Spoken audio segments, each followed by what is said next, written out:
nombre es Juan Camilo Jaramillo, soy biólogo marino, tengo una maestría en ciencias del mar y soy profesor de un par de universidades en la ciudad sobre los temas principalmente de la crisis global ambiental. Dentro de mis clases hablamos con muchísima frecuencia de la crisis momentánea que tenemos, que es la crisis del COVID-19. Entonces, pues intentaré enfocarme en la conferencia sobre basura que vamos a dar hoy. Pero obviamente si se necesita estaré abordando el tema del aislamiento y de la crisis. Muy bien, entonces la conferencia de hoy se llama Basulla es una reflexión sobre nuestro metabolismo humano, el metabolismo no de cada persona, sino de la humanidad como tal. Es una conferencia de más o menos una horita y vamos a empezar con un video de Serge Latouche sobre el problema que tenemos en este momento de consumismo y obsolescencia programada. Muy bien. Desde entonces, el crecimiento ha sido el santo grial de nuestra economía. Nous vivons dans une société de croissance dont la logique est non pas croître pour satisfaire les besoins, mais croître pour croître, croître à l'infini, faire croître sans limite la production et pour justifier cette croissance de la production, faire croître sans limite la consommation. Serge Latouche, un destacado crítico de la sociedad del crecimiento, escribe a menudo sobre sus mecanismos. Au fond, il y a trois instruments fondamentaux qui sont la publicité, l'obsolescence programmée et le crédit.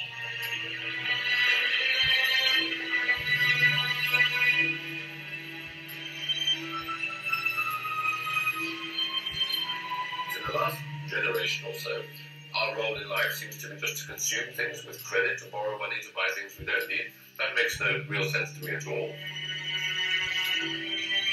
Los críticos de la sociedad del crecimiento alertan de que no es sostenible a largo plazo, porque se basa en una contradicción flagrante. Celui qui croit qu'une croissance infinie est compatible avec une planète finie est soit un fou, soit un économiste.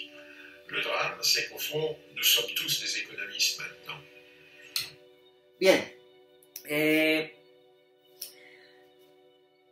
Es verdad, entonces ahora básicamente muchas personas están pensando que el crecimiento infinito y sostenido puede ser llevado más allá de los límites del planeta, lo cual no es cierto. Entonces, vamos a hablar un poquito sobre mi papel, o el papel que ha jugado la basura en mi vida en particular.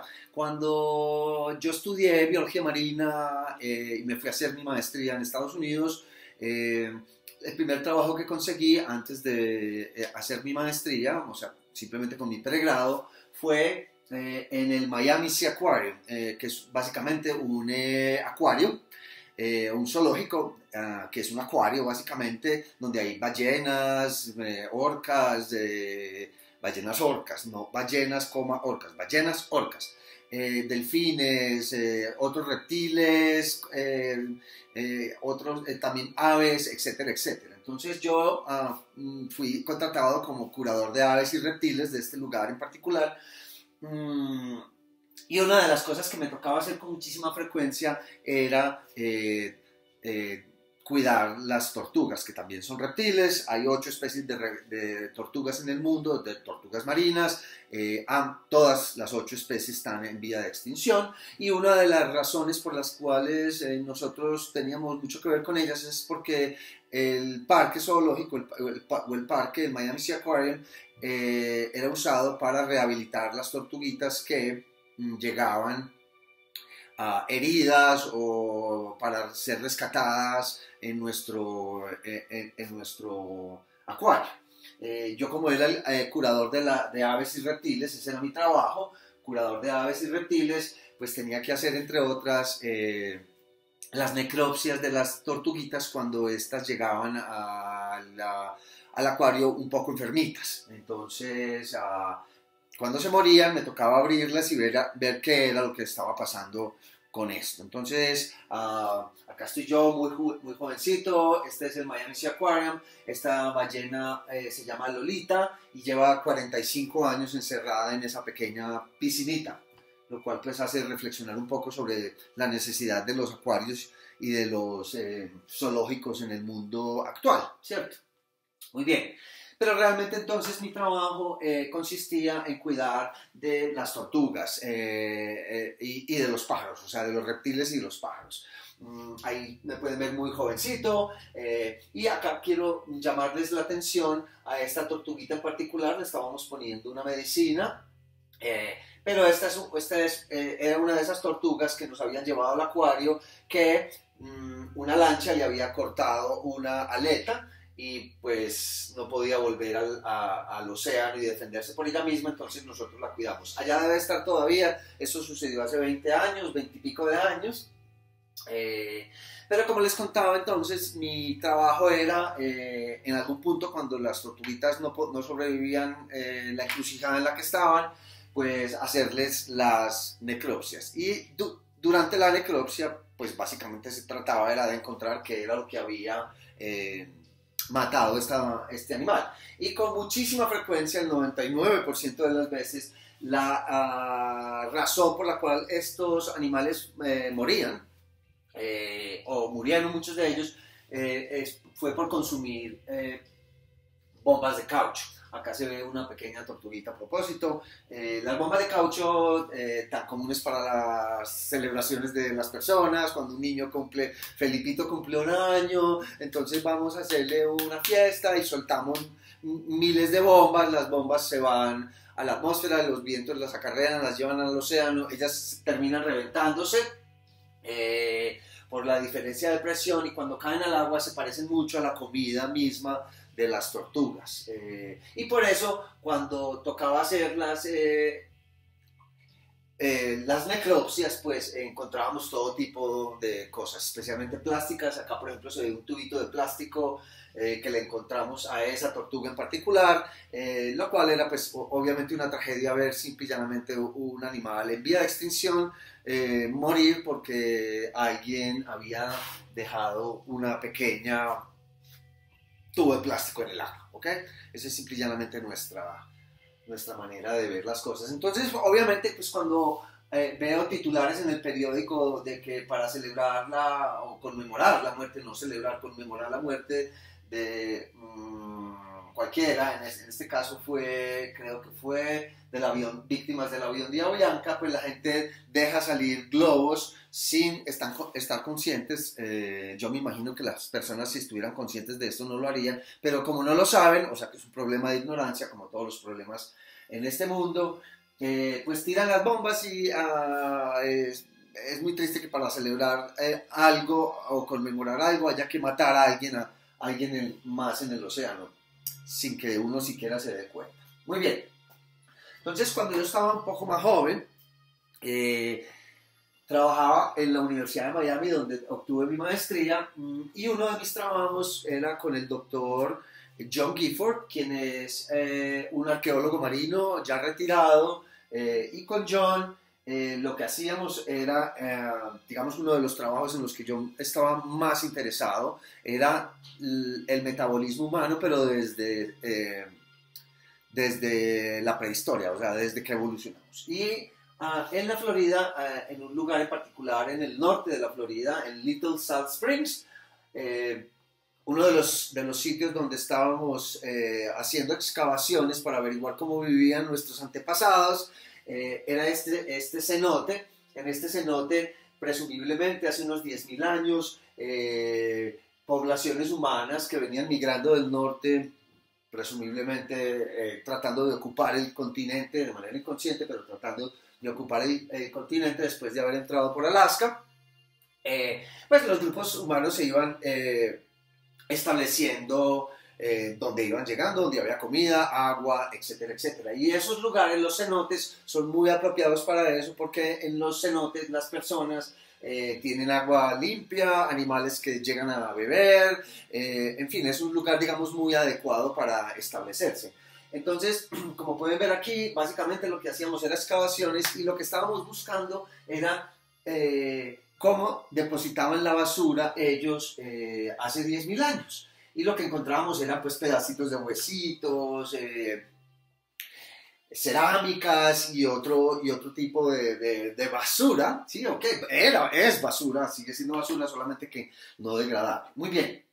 Esta es una foto de mi profesor John, como les digo, especialista en depósitos de basura de antiguas civilizaciones. Muy bien.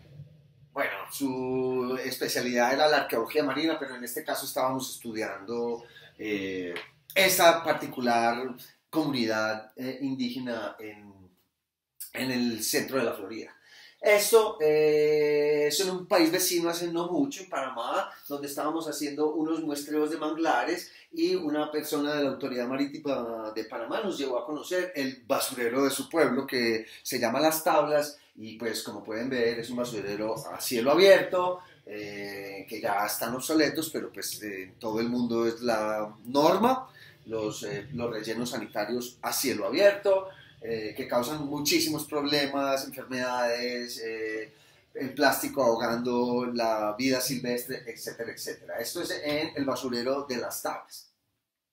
Entonces, mi interés pues por la basura ha sido muy profundo desde hace muchos años y básicamente lo que me interesa no es la basura misma, sino el comportamiento humano alrededor de la basura. Y eso siempre ha sido para mí una tragedia. Y como no puedo hacer mucho más que yo mismo no tirar basura, no puedo estar peleando con las personas diciéndoles que no echen basura todo el tiempo, me he ganado enemigos, simplemente a la gente no le gusta que le digan lo que se debe hacer, así tenga lógica, que es no matar la vida silvestre con plástico, pero bueno, a las personas no les importa esto lo saben todos ustedes muy bien. Así que lo que he hecho es que me he dedicado a documentar el abrumador y evidente problema de la basura en el planeta, especialmente alrededor de mi entorno, donde siempre estoy con mi cámara tratando de documentar qué es lo que pasa con este problema de la basura. Todos somos testigos de una de las peores tragedias ambientales de la humanidad actualmente y esta pues es una verdadera tragedia. Por eso estas charlas yo las he llamado, las he bautizado como tragedias de piel. Stand-up tragedy la tengo como estilo libre, freestyle, porque uso lenguaje coloquial, como si estuviera hablando con un amigo en la calle, no como un profesor en clase, porque he notado que mis audiencias de estudiantes en general, jovencitos, entre centennials y millennials, no toleran otro tipo de presentación. No estoy seguro que yo parado como curita en un púlpito leyendo una cosa vaya a atraer la atención de nadie. Entonces pues los llamo stand-up tragedy, estilo libre, como les digo. Mi nombre otra vez, Juan Camilo Jaramillo, soy biólogo marino, tengo como les dije hace poco, una maestría en asuntos y política del mar de la Universidad de Miami. Soy geógrafo entusiasta, lo cual quiere decir que yo mismo me enseñé la geografía estudiando, autodidaxis se llama eso. Y pues soy tragediante. ¿Tragediante por qué? Pues porque no soy comediante. Estoy hablando de tragedias, pues obviamente entonces soy tragediante. Muy bien. Entonces digo muchas groserías y me quejo mucho porque pues ya es claro para la ciencia que reír y decir groserías sirve para aliviar el dolor. ¿Sí o qué? Muy bien. Entonces continuemos. Esta conferencia se llama Basulla, que es un pequeño juego de palabras, simple y llanamente basura, suya. y continuamos. Entonces, para seguir con el tema, pues como les digo, yo siempre he estado muy pendiente de documentar alrededor mío qué es lo que está pasando, y estos son ejemplos de cómo en la historia hemos manejado la basura. Esto, por ejemplo, es un basurero de la Segunda Guerra Mundial. Así era como las personas tiraban desde las ventanas las basuras a la calle a principios del siglo XIX en todas partes del mundo, y se recogía. Basureros antiguos, basureros en ríos, en fin, la humanidad ha tenido una relación muy estrecha con la basura y ha causado desde siempre pestes y enfermedades por el mal manejo de la misma. Pero digamos que hasta que no se inventó el plástico, la basura era un problema de marca mayor, pero no tan grave como es ahora este problema. Entonces, como les venía diciendo, solamente cuando el plástico se inventa, es que la basura empieza a ser un problema de marca mayor como el que tenemos hoy en día en el planeta. El primer plástico que se inventó se llamaba parquesina, que básicamente estaba hecho a base de celulosa, que es una molécula orgánica natural que está presente en la madera, como todos ustedes saben. Y en 1856 un señor de apellido Parker fue quien primero inventó la parquesina, y Parker, pues lo que se hacían en aquella época eran bolas de billar, dados para jugar, dominós, etcétera, que antes se hacían con el marfil de los elefantes, lo cual pues digamos que ahí hubo un pequeño descanso para los animales con marfil. Sin embargo, pues unas cosas por otras. Luego apareció la baquelita. La baquelita apareció más o menos en 1907 y fue el primer plástico completamente sintético. La molécula del plástico, como todas las moléculas, muy bonita. Él fue Henrik Baekeland, quien fue el que inventó la baquelita, y todos pueden recordar perfectamente la baquelita porque los teléfonos negros de las casas de las abuelas o los radios antiguos estaban hechos todos con este tipo de material. Y este tipo de material no es nada degradable, o sea que esos teléfonos van a estar ahí seguramente hasta el fin de los días. Muy bien. Entonces, como el plástico no se degrada, se empezó a acumular desde hace más o menos unos 100 años que se inventó, 110 años. Entonces, consecuente con el comportamiento histórico de los humanos, el plástico se trata como basura, como comida desperdiciada o como una rama o unas hojas, cualquier cosa. Y como no se degrada, pues se empieza a acumular en todo el mundo, principalmente en los cuerpos de agua dulce, como en el mar y los ríos,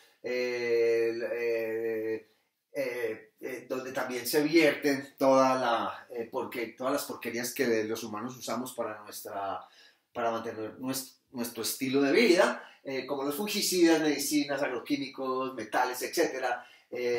Todo esto es resultante de nuestro, cada vez del cual estamos más orgullosos, estilo de vida, y entonces pues esto definitivamente nos tiene en problemas, ¿ok? Muy bien. Estas fotos han circulado mucho en internet. Se llama el río Citarum, es en Indonesia, y como pueden ver, pues allá está, en este caso, este río ya no es un río sino un basurero, pero quiero advertirles que esto no solamente pasa en este lugar.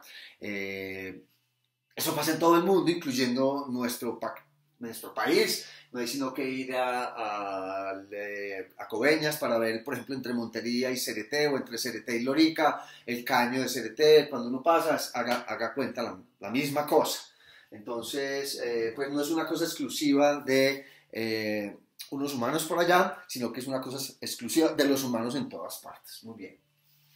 Entonces, a escala global, la humanidad lo que ha estado haciendo es que hemos estado usando la despensa, el mar, donde sacamos la comida, como nuestra letrina, ¿ok? O sea, es como ir al baño, hacer lo que hay que hacer, ponerlo en una bolsita y meterlo a la nevera, y después ahí tener pues lo uno y lo otro, la comida y lo otro, ¿sí o qué? Así somos. Entonces, esta ecuación de esto, más fungicidas, más nuestros peces, más bombas de caucho, termina siendo nuestro plato de comida, lo cual es una tragedia realmente, una tragedia humana.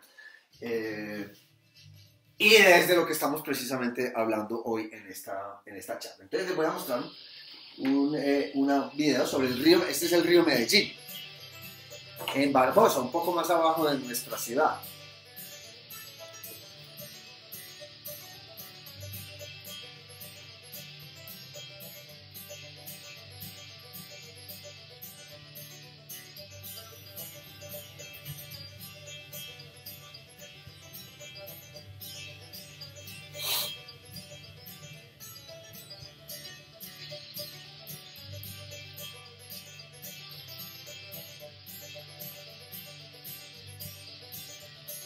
Es horrible la acumulación de basura, todo eso es basura nuestra, de acá de Medellín. Esto es espuma, a propósito, espuma de lavar nuestra ropa, ¿no? Todos lavamos la ropa. La espuma, el jabón se va al agua y el agua causa estos problemas.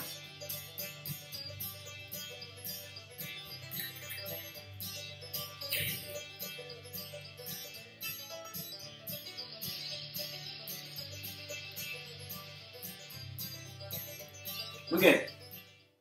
Entonces, la acumulación de la basura pues ha sido una cuestión humana desde siempre y hay muchos tipos de basura. Entonces hay basura sólida, basura líquida, basura gaseosa, radioactiva, inerte, no radioactiva, espacial, créanlo, no hay mucha basura en el espacio, basura electrónica, todos hemos botado alguna vez un teléfono celular, basura orgánica, basura inorgánica, tóxica, inerte, en fin, cualquier tipo de cantidad distinta de basura.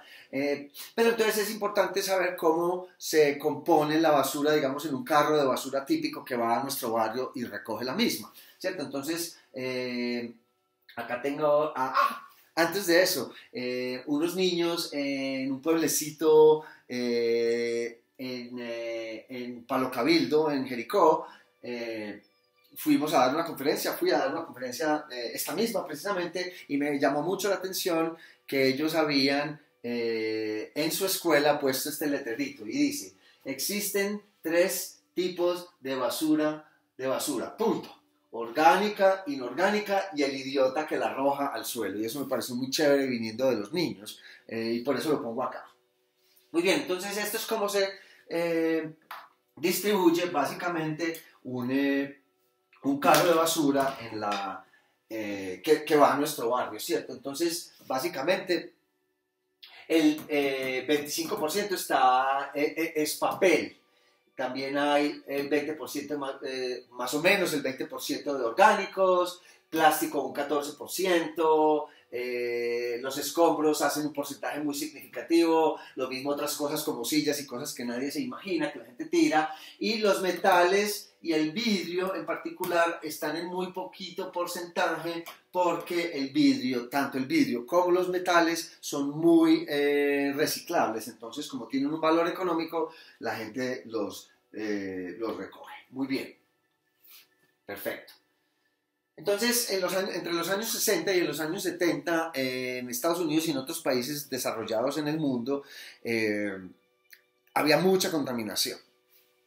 Y uno de ellos, el río Ucayali, creo que ya no recuerdo muy bien su nombre, entre los años 60 y 70 usaba prenderse. Simple y llanamente alguien tiraba un fósforo o una colilla de cigarrillo y el río simple y llanamente se incendiaba. Y esto fue corregido, afortunadamente ese mismo río ya está completamente, digamos, saneado y limpio. Las reglas ambientales son muy estrictas. Bueno, no son lo suficientemente estrictas como deberían ser en todo el mundo, pero en Estados Unidos en particular son bastante estrictas y eso se corrigió. Pero Estados Unidos ya salió, digamos, de su etapa de desarrollo rápido, ahora es la China, y esto sucedió no hace mucho en la China. O sea, básicamente lo mismo que sucedía en los años 60 en Estados Unidos, ahora está sucediendo en la China, que está en proceso de desarrollo agresivo. Entonces, pues hay que apagar los ríos, lo cual quiere decir que no hemos aprendido mucho.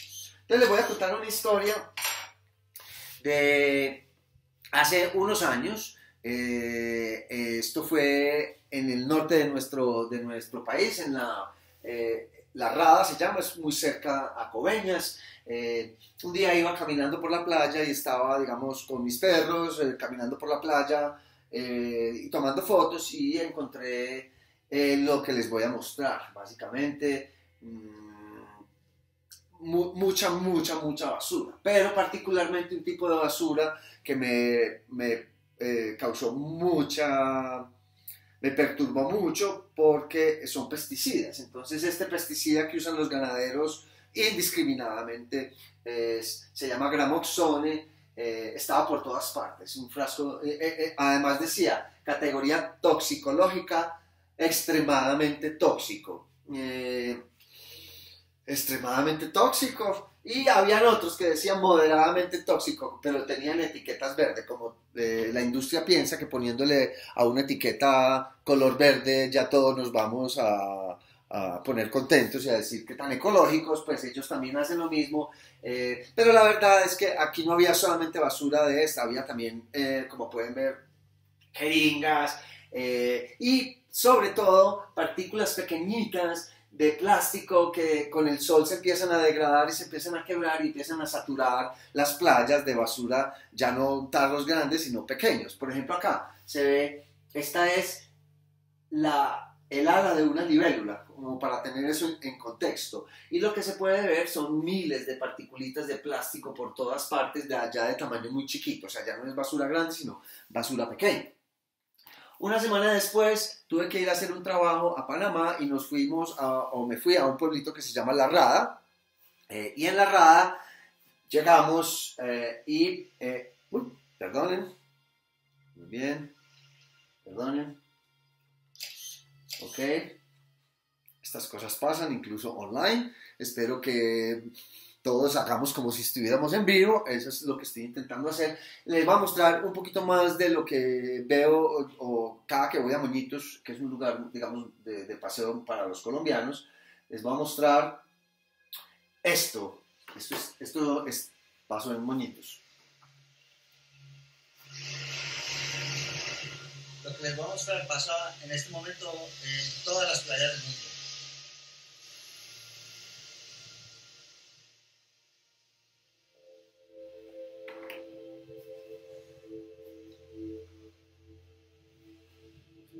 Fumigantes.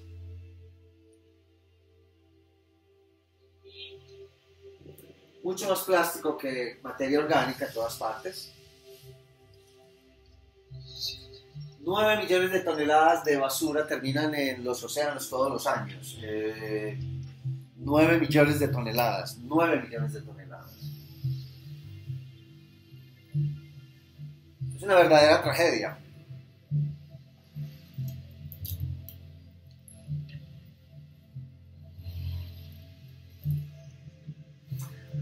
Esto es una alga roja y esto es un costal.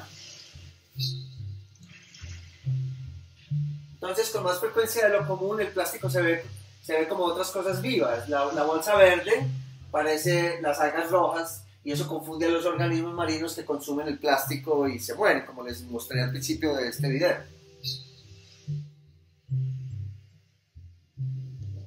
Además, como les contaba, el plástico se fracciona en pequeñas partículas que eventualmente se terminan asimilando en la cadena alimenticia humana, y lo cual tiene muy preocupado no solo a la ciencia, sino pues a la humanidad entera. Entonces, como les contaba, una semana más tarde me fui a la península de Los Santos a hacer un trabajo en internet, en los manglares. Un poco loco con lo del internet últimamente. En todo caso, la misma cosa, como pueden ver, fotos idénticas, pedacitos de plástico acumulados en la playa, gramosone, plástico grande, botellas de agua, chalecos salvavidas, en fin, esta es una playa normal donde no va la gente. Aquí esto está muy lejos de, digamos, de cualquier lugar turístico, o sea que no es los turistas los que están dejando esto, no los turistas de aquí, porque aquí no vienen turistas, pero el mar está exportando toda la basura que los turistas tiran atrás, en la ciudad de Panamá, en fin, en todas partes, en Tumaco. Esto es el Océano Pacífico, a propósito. Los manglares donde estábamos trabajando eran allá, y esta era la situación de la playa pristina, hermosa, en el Pacífico panameño. No hay nada bonito aquí, realmente. Estas, como pueden ver, son playas hermosas, pero el basurero pues es una cosa intolerable. Pero bueno, esto es lo que nos está tocando. Entonces, de vuelta a Colombia, unos años después, la misma cosa. La cosa no mejoró, al contrario, empeoró muchísimo. Ahí se pueden ver los manglares de La Rada y Moñitos completamente degradados y llenos de basura. Simple y llanamente, esto es una realidad. Otra de las cosas que yo hago con frecuencia es tomar muestras de la arena misma, y las analizo con un microscopio de bolsillo que tengo para mi computador, y lo que se puede ver con mucha frecuencia son pedazos de plástico a nivel microscópico. ¿Esto qué quiere decir? Que a nivel microscópico el plástico se está incluyendo en el ecosistema como tal. Esta es la pequeña muestra, y como les digo, con el computador, con el microscopio del computador, lo que se pueden ver son miles de estas mini particulitas del mismo tamaño de la arena, pero de plástico, lo cual es muy perturbador, porque eso quiere decir que ya tenemos playas plásticas. Muy bien. Y este en particular es uno de los problemas más perturbadores de todos. Esto es un ketoñato, que es un animalito como una pequeña culebrita microscópica, pero lo que quiero que vean aquí es esta microfibra de plástico que está incluida dentro de ese animal. Ese animal se lo comen otro animal más grandecito. Estos son los ojitos del animal, y esta es la partícula de la microfibra de plástico que tiene enredada ese pobre animal. Ese animal se lo come otros animales más grandecitos, pececitos, y a esos pececitos más grandecitos se los comen otros peces más grandes, y finalmente nosotros terminamos comiéndonos esto, que son básicamente partículas de plástico. Ya se sabe que todos estamos respirando o comiendo al menos 2 miligramos, en algunos lugares del mundo 10, 15, hasta 20 miligramos de plástico al día en microfibras, ya sea dispersas en el aire o en nuestra comida. Entonces, pues es digamos que como una especie de alerta de que esto está sucediendo y nos tenemos que pellizcar. Ahora, esta es una animación de Greenpeace, de cómo la basura que se tira en Estados Unidos y en Japón todos los años termina siendo acumulada por las corrientes marinas que, como los remolinos en los ríos, empiezan a acumular todo por la acción misma de circulación del agua. Estos se llaman los giros. Y más o menos en unos 5 o 6 años, cualquier cosa que uno ponga aquí termina en esa mancha de basura. A eso se les han llamado, a propósito, las grandes manchas de basura. Y no hay una, esta es la gran mancha de basura, no hay una, sino que hay 11 en todo el mundo. 11 por todas partes, en todos los océanos. En el Pacífico hay 3 o 4, hay una muy grande en Alaska, en el Atlántico hay varias. Esta en particular, que es la más grande, la gran mancha de basura del Pacífico, es más o menos de 3 veces el tamaño de España, o más o menos del tamaño de Colombia en área, ¿cierto? Y la fuente principal de ambas cosas, o no de ambas cosas, de la basura en el mar, son el 80% viene de los rellenos sanitarios y el otro 20% de los barcos que navegan por los océanos. Los barcos mercantes, etcétera, etcétera. Les sorprendería saber que todavía los barcos, especialmente los mercantes, tiran el agua, la basura, toda la basura que van produciendo, que es mucha, la tiran a los océanos. no es pues de sorprenderse que en las playas entonces estén saturadas de basura y que nuestra comida esté saturada de basura. Muy bien. Entonces, en las grandes manchas de basura se hacen arrastres de plancton. Cuando nosotros estábamos en la universidad hacíamos arrastres de plancton, que era, tirábamos unas redes con un ojo de malla diminuto, microscópico, y para poder arrastrar los animalitos y estudiarlos. Y yo no recuerdo haber visto nunca, hace 30 años que estudiaba en la universidad, una sola partícula de plástico en los muestreos. Sin embargo, en los muestreos que se hacen en la gran mancha de basura en este momento, un porcentaje muy significativo de lo que se arrastra son partículas microscópicas de plástico, y esto causa problemas gravísimos. Este es el capitán que descubrió la gran mancha de basura del Pacífico, y aquí están inspeccionando unas muestras de arena de una isla que se llama la isla de Midway, y lo que se puede observar es que el plástico es muy prevalente en estas muestras. O sea, básicamente lo mismo que pasa en Moñitos, pero peor, porque está en el Pacífico, en la mitad de la gran mancha de basura. Las playas se han convertido en playas plásticas, lo cual es muy terrible. ¿Cuáles son las consecuencias de esto? Pues uno se pone una manillita y después a los 2 meses está oliendo maluco y ya me aburrí de eso, ya terminé con la novia que me la regaló, entonces la pone en la basura, pero ella termina de alguna manera en el mar o en algún cuerpo de agua, y los animales lo que están teniendo que hacer es esto, y esto es una verdadera tragedia. Pues las tortugas comiendo plástico, los cormoranes y las aves enredados en plásticos nuestros, una bolsa de plástico, por ejemplo. Aquí hay un pingüino que también murió de inanición porque no pudo volver a comer porque está enredado en una bolsa de plástico. Lo mismo esta foca que se le enredó algo en el hocico y nunca pudo abrir más su boca y pues murió. Y esto pasa todo el tiempo. Pero uno de los problemas más, digamos, más tristes de todos es el de los albatros, que es una ave marina muy grande, tiene la envergadura de las alas más grandes de cualquier ave en el planeta, ave voladora, y las madres van a pescar al agua y alimentan a sus polluelos con lo que pescan, pero ellas no saben discernir entre una candela de Tokai y una sardina o algo que necesita el polluelo. Pues por eso se estará preguntando la humanidad qué le pasó al pobre Aquaman. Lo más seguro es que se ahogó con un plástico de alguna cerveza.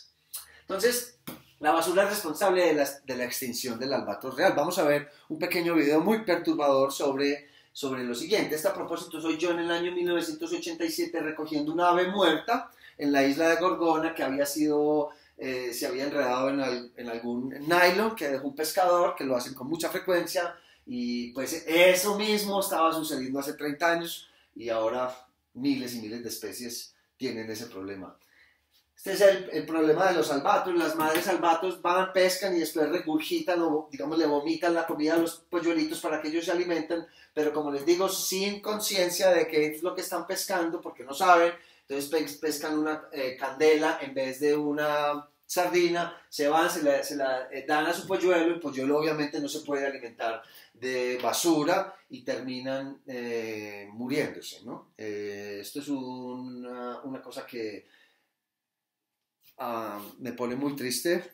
Soy biólogo marino y no quiero ver las aves yendo por este camino, pero pues eso es lo que está pasando. Entonces, este es Chris Jordan, el autor de las fotos y de un documental que se llama Midway,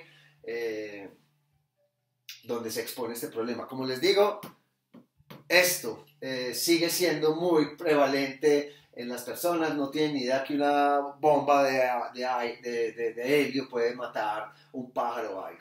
El plástico asesino de los mares, pues ya eso es común en todas partes, un poco tarde. Esto está sucediendo hace 30 años. En fin, entonces acá lo que quería mostrarles es las cifras de producción de plástico en Estados Unidos anuales, que son más o menos 32 millones de toneladas al año las que se producen. Sin embargo, solo se recicla menos del 5%. ¿Eso qué quiere decir? Que no estamos reciclando y no estamos reciclando ni 5 de bien. De hecho, el reciclaje parece que no está cumpliendo su papel como debe ser. Entonces les voy a mostrar un video que tomé hace muy poco en el Cerro Nutibara de unas canecas de reciclaje que tenían de todo menos reciclaje. Esto es algo muy típico de la gente que piensa que reciclar es lo más que uno puede hacer por el planeta. La verdad es que solamente se recicla muy poco y la mayoría de las veces muy mal.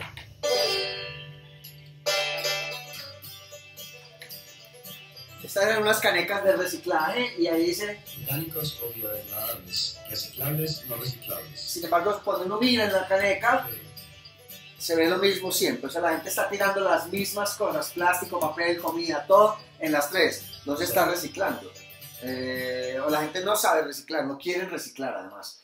Me parece que la gente se aburre un poquito tratando de entender qué es lo que dicen en esas pastorales, en las canecas, y termina pues el problema siendo de marca mayor. Además, el 30% de la comida la estamos desperdiciando y esto es otra tragedia, peor que la anterior, y es que 850 millones de personas que se van todos los días con hambre a la cama, mientras el resto de la humanidad bota el 30% de la comida. Con eso podríamos alimentar básicamente a todo el mundo. Eso es una vergüenza mundial, una vergüenza humana.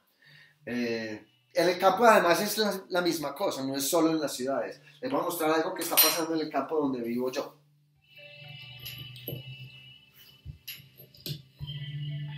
Esto que vamos a ver es otro de los grandes problemas en los potreros y en las zonas ganaderas de Antioquia.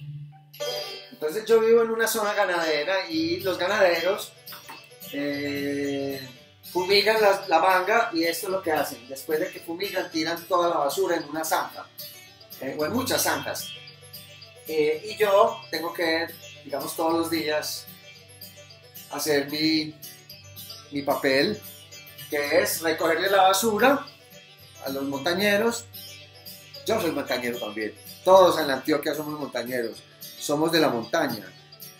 Como los costeños son costeños y no se ofenden cuando les dicen costeños, yo no entiendo por qué los antioqueños nos ofendemos cuando nos dicen montañeros. A propósito, nosotros los montañeros lo que estamos tirando es esto: curate, manzate, dietane, glifosato, cualquier cantidad de porquerías.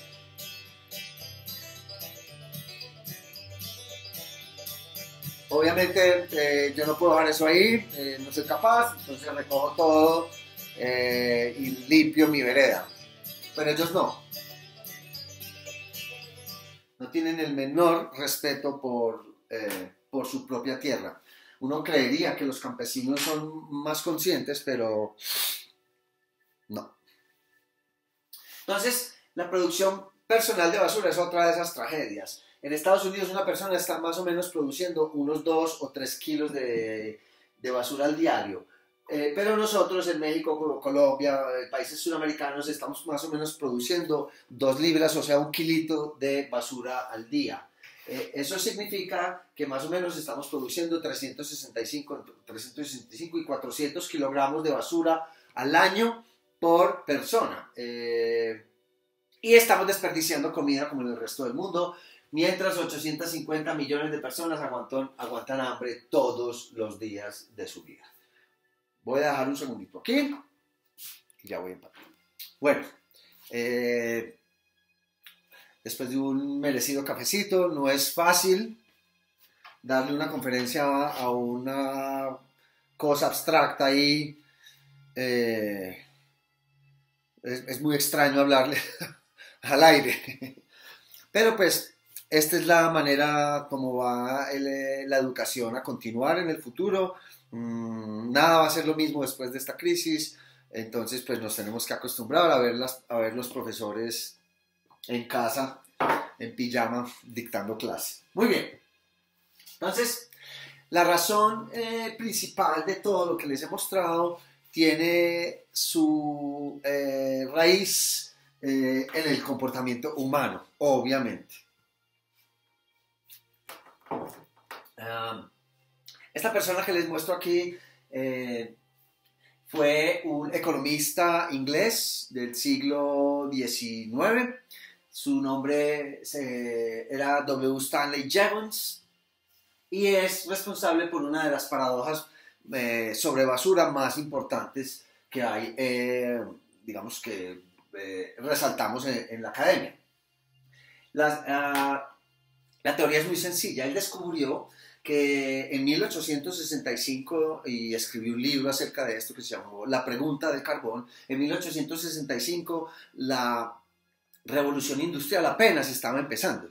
Y él descubrió que cualquier producto al que se le aplicara, digamos, un proceso más eficiente, o sea, que se ahorrara energía haciendo un producto nuevo, o sea, que un producto que fuera un poco verde, o sea, más verde. Verde es una palabra que estamos usando muy recientemente, pero pues es lo mismo hace 200 años o 150 años. Cada que el costo de un producto baja, digamos, a la mitad, su consumo se vuelve más barato y su consumo aumenta el doble. Eso es una paradoja. Entonces, entre más eficiente y verde soy produciendo un producto, y perdón por esa redundancia, más personas pueden comprarlo porque es más barato. Entonces todos los ahorros energéticos que se hicieron en la eficiencia se reinvierten en el crecimiento, y esto obviamente termina por aumentar mucho el consumo, y se crece la industria en particular, y eso aumenta irremediablemente la cantidad de basura que se produce. O sea que entre más verdes somos, más contaminadores somos. Es una paradoja, la paradoja de Jevons. Muy bien. Entonces hay basura en todos lados. Esto es increíble, pues. O sea, hay lugares en el mundo donde los niños, la basura para los niños es cuestión de todos los días. Este es el basurero donde van a pescar los pájaros. Sabemos que esto sucede en todo el mundo. No estoy seguro si a ustedes les encantaría surfear en una de estas playas, pero pues a mí no me parecería chévere. Y es lo mismo, los niños, el mundo que les vamos a dejar a los chicos, nos tendrán que disculpar, pero es la inercia humana y no hay nada que hacer.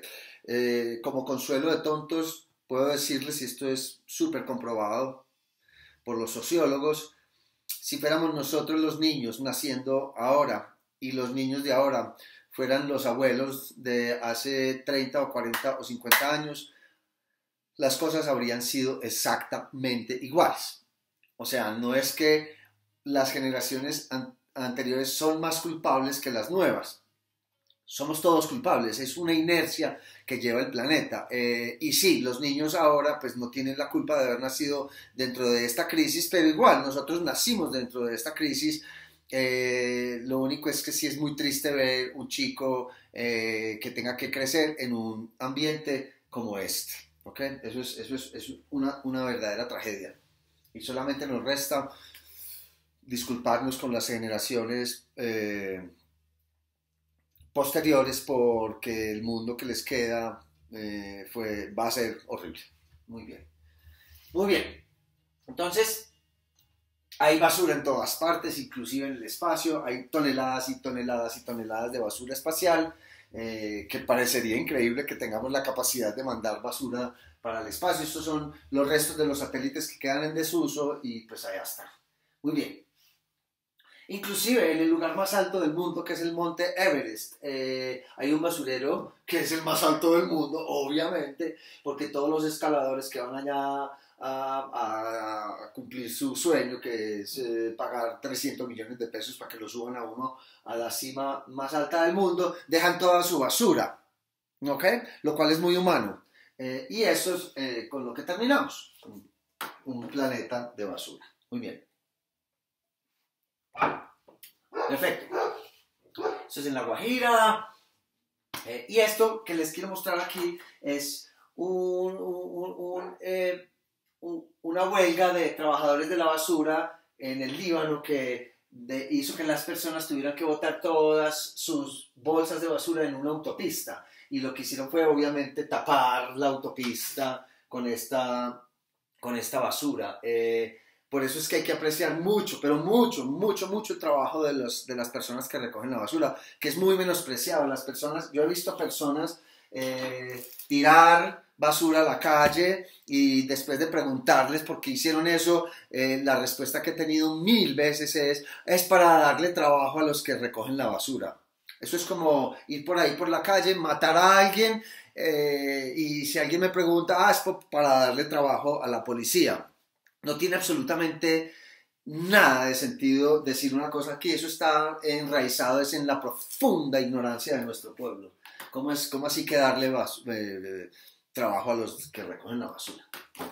Finalmente, esta es en una cueva en el Pacífico, perdón, en el Río Claro, en Magdalena Medio, y les quiero mostrar que hasta en lo más profundo de la tierra está la basura. Esto es un grupo de personas que llevamos a conocer estas bellezas de cuevas. Sin embargo, ese día yo no me pude concentrar muy bien porque no fui capaz de quitarle los ojos a la basura en la cueva. Miren.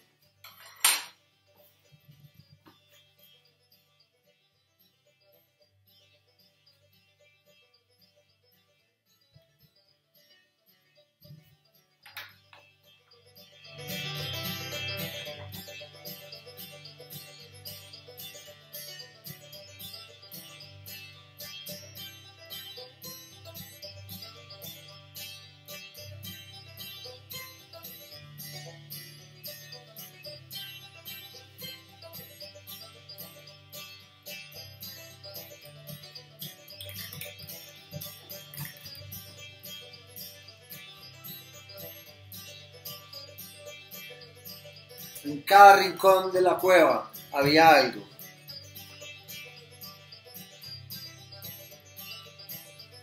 It's 11 hours. Y esa es la hermosura del río, el río Claro, lleno de basura. Es una tristeza realmente que, pues, es duro de tragar, muy duro de tragar. Entonces, pues las personas siguen tirando bombas de aire, les parece genial cuando un niño cumple años y tirar una bomba de aire que se va. Lo mismo con los globos, no les importa, a la gente no le importa elevar un globo y que después caiga en un bosque seco y se queme. La gente... Ok, entonces pues las ballenas están enredadas en redes, focas comiendo plástico y las personas felices tirando bombas al aire. Se ponen felices y les parece genial ver una bomba subiendo. No entiendo cuál es la obsesión con la basura, con tirar basura al aire. Es la misma de las personas que los globos ecológicos, que son unas pinches bolsas de plásticos fruncidas así con un alambrito y las calientan y se van para arriba y todo el mundo, ay no, tan ecológico, no vamos a incendiar nada, pero después esa bolsa va a caer y va a ahogar una ballena o una foca en el mar. Entonces eso no es nada ecológico. Eso es una paja mental que se hacen las personas. Los mares de Colombia se ahogan en basura. Y qué curiosidad, la propaganda principal es de un crucero, que son el 20% de la basura de los mares es de los cruceros. Entonces, como conclusión, la humanidad está usando una combinación de todas las formas de destrucción o todas las formas de lucha en contra del ecosistema global a una velocidad que no tiene precedentes en la historia humana. O del planeta. Y la basura es el signo más evidente y vergonzoso de esta realidad. De manera que muchas gracias, perdonen por lo difícil que es darle, como les digo, una conferencia a una pantalla, pero pues estoy esperando que mi mensaje y mi discurso de alguna manera cale. Y que por favor de ahora en adelante, así sea la única cosa que aprendieron de esta conferencia, es nunca volver a elevar un globo de helio, a menos que quieran en su conciencia la muerte de un animal en el Pacífico colombiano o en cualquier otro lugar. Muchísimas gracias y hasta la próxima.